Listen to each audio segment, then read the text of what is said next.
നിങ്ങളുടെ ലൈഫിലെ ഒരുപാട് ഇൻസിഡൻസ് ഉണ്ടായിട്ടുണ്ടാവും. പക്ഷേ ഇപ്പോൾ ഓർക്കുമ്പോൾ അതെല്ലാം ബ്ലെസ്സിങ്സ് ആയിട്ട് മാറിയിട്ടുണ്ടാവും.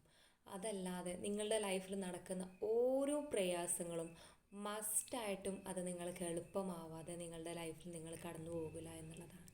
അതുപോലെ തന്നെ നിങ്ങളൊരു ചെടിക്ക് വെള്ളം ഒഴിച്ചാൽ പോലും അവിടെ ചെടിയോ അതായത് പ്രപഞ്ചവുമായിട്ട് നമ്മൾ കടത്തിലാണ് എന്നുള്ളതാണ് പറയുക.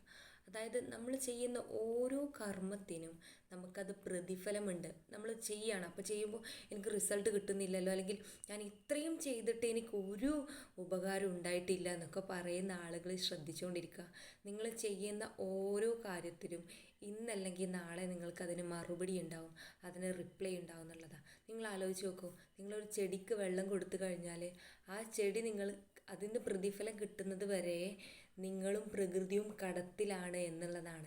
ഒന്ന് ചിന്തിച്ച് നോക്കൂ, നിങ്ങൾ എത്രത്തോളം ഈ ഒരു ലവ് ടാസ്കുകൾ നമ്മളുടെ ചലഞ്ചസ് ഗ്രൂപ്പിൽ വന്നിട്ടുള്ള ആളുകൾക്കറിയാം, ടാസ്കുകളായിട്ടാണ് നമ്മൾ ഓരോ ദിവസം ഓരോന്ന് ചെയ്യുന്നത്. അതായത് ടാസ്കിലൂടെ പോകുമ്പോൾ നമ്മളെ ലൈഫിൽ ഒരുപാട് മാറ്റങ്ങൾ കൊണ്ട്